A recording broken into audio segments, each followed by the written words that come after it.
Story 1. Ignore bullies and they will leave you alone. When you do that, one of two things is likely to happen. Either they will mess with you more, or they will move to someone else and bully them. If you stand up to bullies, they back down. The earlier in life you put these people in their place, the less likely they will develop their bad behavior as a lifelong practice. Story 2. Going too far on the find your dream job and it'll never feel like work. Stuff really messed me up when I wasn't excited about university assignments and thought I had to change degrees. Story 3. Teaching children not to question things just because someone is older or allegedly wiser is one of the most frustrating things that I see on a daily basis. How is a child supposed to ever develop any individual and nuanced ideas if they can't think for themselves? Story 4. Being discouraged to speak up about illnesses because it makes them seem weird or that something is wrong with them. They talk about it like, you need therapy, which isn't a bad concept, and you probably do need it, but they picture it in such a bad light. Story 5. Nobody cares about children's or teenagers' issues. Well, it's only going to get worse from here. You think school is hard? Have you ever paid a bill? You're just a kid, you can't feel this way. It breeds an emotional disconnect between parents and their kids, and makes kids feel alone in their emotional struggles. Nobody cares because they're not adults and they don't have adult problems. Story 6. There was this one time my sister's Spanish teacher told her off for using vocabulary outside the sheet she'd been given for homework. Their task was to write a short essay introducing themselves in Spanish and use some simple adjectives. She asked me for help, and since I'm quite a bit older than her and know a decent amount of Spanish, I gave her a few interesting adjectives and verbs to use instead of basic stuff like nice and kind or whatever. She comes back after school close to tears and tells me she got scolded for using vocabulary that wasn't on the sheet. Teachers are supposed to encourage learning, not hinder it, right? Edit. Wow, I didn't expect this to blow up. Just to clarify, I wasn't helping my sister cheat. I just gave her a couple of more interesting words than bland ones like nice and fun. You get me? If not, that's cool too. Story 7.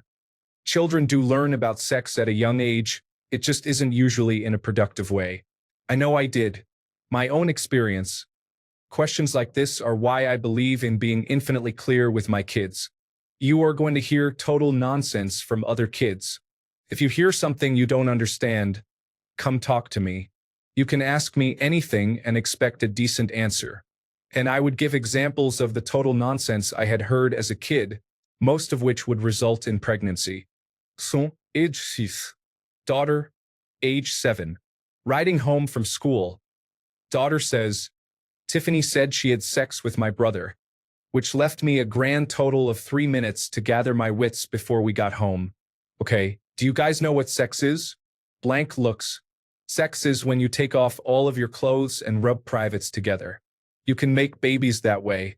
Looks of shock and disgust. Do you think your brother had sex with Tiffany? No. I think she was using a really bad way of trying to say she likes him, and maybe she watches the wrong TV shows where if people like each other, they always have sex. Were my kids really ready for a sex talk? No, not really. They didn't care.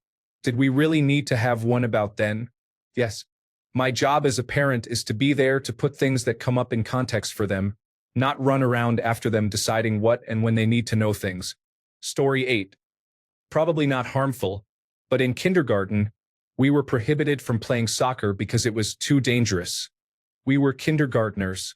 We probably would just stand there and kick the ball, not go all out like the Fédération Internationale de Football Association. Edit. What in the world? Thanks for the upvotes, everyone. Story 9. Kids are starting social media so early these days, and I think that is very dangerous because it puts a lot of pressure on the child to attribute their worth to their social media success.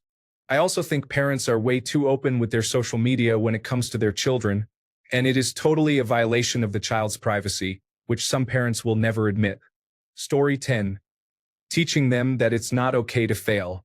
Some people need a little more time than others. It's okay to not get something now. Kids should be given more time to process things. Imagine having a poor grade because of a low score from the beginning of the year. How can we show children that it's not pass or fail, it's try and improve? Story 11. That failure is bad. Failing should not be considered as an obstacle but a step in the learning process. Demonizing failure and the stigma associated with it makes many children lose their interest once they fail. Story 12. No backtalk. Many adults use it as, "You are not allowed to challenge what I have to say." It makes sense if it is a cranky toddler being negative for negativity's sake, but suddenly older children cannot question things or raise valid points of their own. Story 13. That complaining is the same as not being grateful. I can't count the number of times growing up when adults basically told me to be quiet whenever I was complaining about something and that I should be grateful that I was born where I was. Sure, I'm glad I wasn't born into some starving African family, but that doesn't mean everything is perfect here and that we shouldn't try to improve things as well. Story 14. You do not have to play with everyone. There is a total lack of social accountability. If Laura is always cheating at tag, it is okay to not let her play. If little Billy throws sand in the sandbox, little Timmy does not have to play with him. Laura and Billy need to learn how to play appropriately. Story 15. Making children hug or kiss someone, usually a relative, with whom they are uncomfortable, is not good. The child may just be grumpy or not want to show affection, or their warning bell sensors could be going off, and they may not know how to communicate that. Plus, forcing them to hug or kiss sends mixed messages about personal and physical boundaries and affection itself. Story 16. Happened to my son in middle school. A kid sucker punched my son. My son then fought back and pinned the kid against the wall, he has long arms, and punched him a few times. The school called me and my wife and told us our son was suspended. We went to the school and they said even though multiple witnesses, as well as the kid, said he threw the first punch, that the school had a zero-tolerance policy, so our son would be suspended. We asked what the school believed our son should have done, and they said he should just walk away. We told them that he would not be receiving any punishment at home and that the policy was messed up. Story 17. She's younger than you, just let it go. Can't you be more compassionate? You're the older one here in this situation. She's a little child. She doesn't know any better. Absolutely hate this information that was drilled into me since I was a kid. I think children under the age of 3 are an exception to this though. I was referring to the 5 to 12-year-olds who could get away with stuff because they were younger. Story 18. That everybody is a winner. No, losing and disappointments are part of life, and they are integral to your growth both emotionally and socially. We have a lot of people who enter the real world who have been told they are deserving of things just because and cannot take rejections and losses in their personal and professional lives with any grace whatsoever. This is also resulting in mediocrity being accepted as a norm because nobody wants to call out ineptitude, while the hard work and dedication being put in by people who do end up in good positions are being played down. It's a little harsh, but it's true. Kids have to learn how to lose before they can truly start to win. That's the only way being gracious in victory will ever come about. Story 19. Kids today are more aware of consequences and their digital footprint than any generation before, speaking strictly of middle and high school-aged kids. They are extremely well aware of how something can come back to affect them later in life. Some might think this is good and a step towards a more mindful generation, but I disagree. They've just gotten better at hiding it. For the sake of maintaining a happy face and limiting their digital footprint, kids today repress anything that might be perceived as off track. Story 20. This is more at a high school level, but trade schools or learning a trade is often considered a lesser option compared to a standard college degree. Trade schools and learning a skilled trade need just as much emphasis as a college degree. Along those same lines, college or trade school should be treated as a wise investment. Time should be taken for kids and teens to examine how long it will take to repay their schooling and if that degree is worth the money. Especially now, with previous generations living longer and staying in the job market longer. Combined with more and more people graduating with degrees, there is more supply, and the demand is not growing evenly in all areas of expertise. My first ever medal. Story 21. Lack of electronics, then given an overdose of electronics. Things happened to me and now I can't stop playing games. Also, I'm restricting myself now. Story 22. Good will win, evil will be punished. There is no karma. Some people will do all sorts of bad stuff and be successful and happy. Other people will do good and will end up with cancer. Story 23. When people told me not to fight back, I always ignored them. Being the youngest of 5 kids, we always had to stand up for ourselves.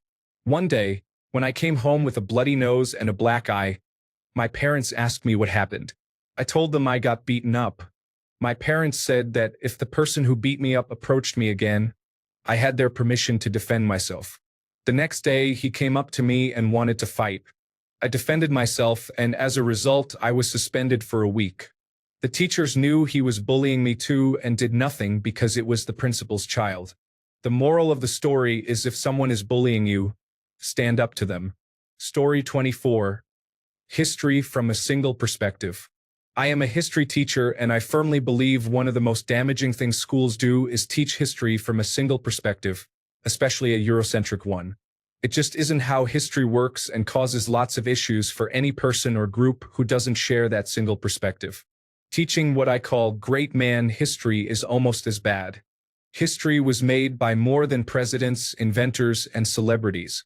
Teaching only about significant figure after significant figure minimizes the impact of the 99.9999999% of the population that isn't super famous. Story 25. Bullies are only bullies because they feel insecure about themselves, and you should sympathize with them. Forget that. If someone is being rude to you, then they don't deserve your sympathy. Story 26. That you can be anything you want in life. Sorry, but this just isn't correct. Poor Eddie, who can't grasp basic division, isn't going to be an astronaut. Story 27. It seems like forcing kids to eat everything off their plate is pretty harmful. It doesn't matter if they're full. They have to clean off their plate, and they can't leave the table until they do. Story 28. Baby Shark. Not that it's inherently harmful, but given the chance, my 5-year-old would watch that for 8 hours a day. What is it about those sharks? Story 29. The oxymorons that parents use and expect you to understand them. Hey mom, do you need help with the dishes? No thanks, I will do it myself. Proceeds to walk away.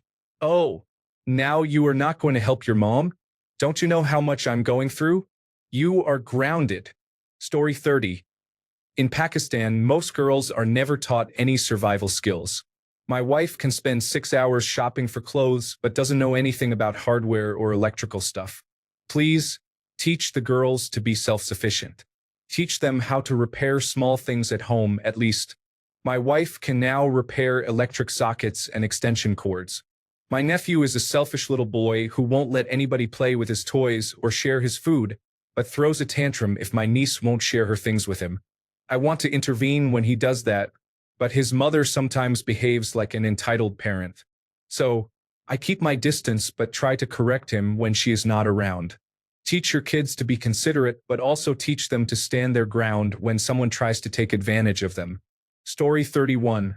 It's not exclusively about what is taught, but how it is taught. For many children, it seems like many things are taught in absolutes. Boys don't cry, and girls have to behave like little princesses. These things are optional and definitely not the only right way to be. Girls can drive heavy machinery, and boys should be allowed to cry. In fact, crying is healthy. Keep in mind, these are examples for the sake of simplicity. Also, to get back to how things are taught from a totally different perspective. A lecture, as one teacher who is 60 years old and hasn't had an update on how to teach children, standing in front of 30 14-year-olds telling them about mathematics, is not the way to go. There are girls and boys in one classroom, which is enough distraction at this age, and even a window seems far more interesting. I'm not the person who can give you the better option on how to improve everything, but I think how it is done today is not ideal. Story 32. That they don't have bodily autonomy. Simple things like, oh, give your aunt or uncle a hug or kiss, when they're very young and have refused, but parents keep insisting. You're just teaching kids that their body isn't theirs. If a child refuses to give someone a hug, that's their decision. A grown-up should be able to live with that. Story 33. Social acceptance. I feel that I was robbed of a lot of innocence from my childhood, not just because my stepdad was abusive, but because I've been bullied all my life. From a young age, I realized that I was never going to fit in because I was different. To this day, I can't put my finger on what about me is different, but now that I'm 14 and a teenage girl, I'm starting to not care and not let it get to me as much as it did when I was, say, 6. Bullying isn't okay. I know that, and I have been up and down the head teacher's office because of bullying, but nothing ever gets done. To be honest, the only thing in recent years they've done that's actually hurt me was filming me having a panic attack and triggering me during it. They allegedly put it on TikTok. They told me that's what they were doing, and many other people knew about it the day after. I hope now bullying won't be there in 20 years' time, but I know it will never die. Story 34. That they are special and unique compared to everyone else. I'm not saying to destroy a kid's self-esteem, but the longer that bubble isn't popped, the harder it is for them to accept that they are probably just as average as the other 7 billion people. Kids need to know failure and disappointment before they become adults.